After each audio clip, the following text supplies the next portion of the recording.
और ऑब्वियसली जब डिमांड ज़्यादा होगी और तेल कम दिया जाएगा तो जाहिर बात है कि आप उस चीज़ की फिर प्राइस बढ़ जाती है, और अरब ममालिक ऑलरेडी जो है वो तेल से माला माल है तो वो और बेनिफिट लेंगे इसका। Anyways, Trump first announced on Monday that he was shortening the initial 50-day deadline he set a month ago for action from Moscow and mentioned a deadline 10 to 12 days on Tuesday. He told reporters he had not heard a response from Russia. अच्छा, जब Trump साहब से पूछा गया कि आपने जो है वो एक तरह से ये कम क्यों की है, मतलब 50 दिन से आपने डेडलाइन जो रशिया और यूक्रेन वॉर की 12 दिन या 10 दिन पे क्यों की है, तो ट्रंप साहब ने कहा कि मुझे कोई रिस्पांस ही नहीं मिल रहा रशिया की जानिब से, रशिया बाज ही नहीं आ रहा, रशिया बार बार अटैक्स कर रहा है, जिस चीज़ से प्रेसिडेंट डोनाल्ड ट्रंप को गुस्सा आ रहा है और वो उस गुस्से पे बेकाबू होकर कभी 50 दिन की सैंक्शंस लगा देते हैं, कभी वो जो है वो आप कह सकते हैं कि 12 दिन की सैंक्शंस लगा देते हैं। तो अब 12 दिन का टाइम दिया है, जिसका 10 दिन का टाइम दिया सॉरी, जिसका आगाज़ परसों से हुआ है और आज जो है वो पहला दिन था। अब देखते हैं 9 दिन के अंदर अंदर, मतलब नेक्स्ट वीक के एंड तक, आई थिंक नेक्स्ट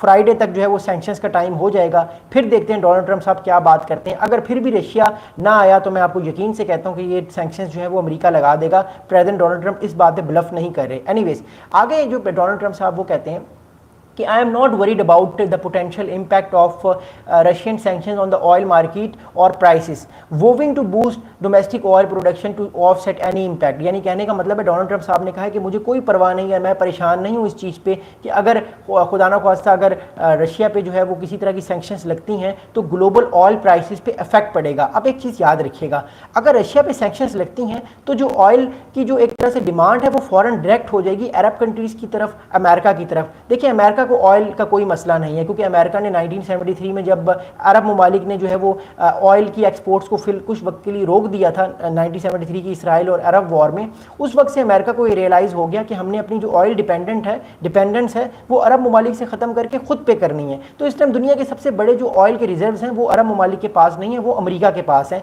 तो अमेरिका उन ऑयल को, उस तेल को निकाल के रिजर्व भी रखता है और ऑब्वियसली ऑयल जो है वो अरब ममालिक से भी निकालता है, लेकिन अमेरिका को कोई प्रॉब्लम नहीं होगा क्योंकि उसके पास ऑलरेडी बहुत सारे रिजर्व्स हैं। हाँ, जो ममालिक ऑयल पे डिपेंड है लाइक पाकिस्तान, इंडिया, इसके अलावा जो इंडोनेशिया या ये सारे ममालिक जो हैं इनको असर पड़ेगा। चाइना को भी इम्पैक्ट होगा ऑब्वियसली, क्योंकि तेल तो चाइना भी ले रहा है। तो ऑब्वियसली जब एक वे से तेल आना ख़त्म हो जाए तो और एक वे रह जाए तो वो वाला वे कहता है कि मैं अपनी प्राइसेस बढ़ा दूँ।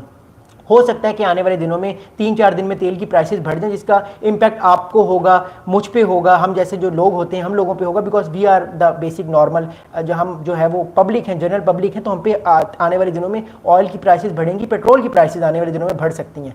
अगला बड़ा इंपॉर्टेंट स्टेप ये है कि he also threatened sanctions on both Russia and buyers of its oil exports, also known as secondary sanctions, unless progress is made। अच्छा, इन्होंने एक और बात की है, वो ये कही है डोनाल्ड ट्रंप साहब ने, अगर किसी तरह की प्रोग्रेस मेड ना हुई, यानी मिसाल के तौर पे डोनाल्ड ट्रंप साहब अभी फिलहाल जंग बंदी की बात नहीं कह रहे, वो कह रहे हैं एटलीस्ट रशियंस जो हैं वो टेबल पे तो आएँ, वो बात तो करें यूक्रेन से, ताकि एक तरह से एक सर्टेनिटी आए दुनिया में। बेसिकली डोनाल्ड ट्रंप साहब एकदम से सैंक्शंस नहीं लगाएंगे। अगर रशिया 3-4 या 5 दिन में जो है सैंक्शंस से दिन पूरे होने से पहले वो टेबल पे आ जाता, दोबारा तुर्की के साथ इस्तांबुल राउंड पे वो बात करते हैं, जिस तरह कुछ दिनों पहले 3rd round of Istanbul piece conference हुई थी, जिसको 1 घंटे बाद मुंतका कर दिया गया था, वो कामयाब नहीं हुई।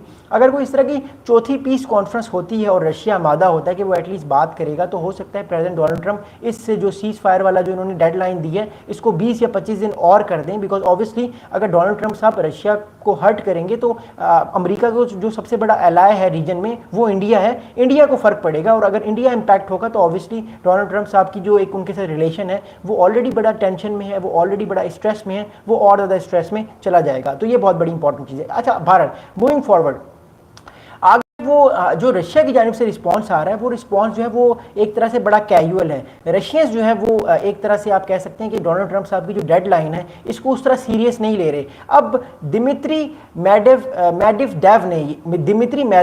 जो हैं ये रशिया के साबिक प्रेसिडेंट रह चुके हैं। इन्होंने एक जो है वो ट्विटर पे ट्वीट किया है डोनाल्ड ट्रंप साहब की इस 10 दिन की सीज फायर की जो है वो के बाद। इन्होंने कहा कि Trump is playing the ultimatum game with Russia 50 days or 10.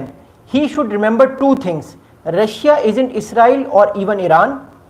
Each new ultimatum is a threat and a step towards war, not between Russia and Ukraine, but with his own country. Don't go down the sleepy joy road. अच्छा, ये बड़ा important statement है। ये Russia की एक तरह से policy बताई जा रही है एग्रेसिव मोड में। अच्छा, ये क्या कह रहे हैं? दिमित्री मेदवेदेव जो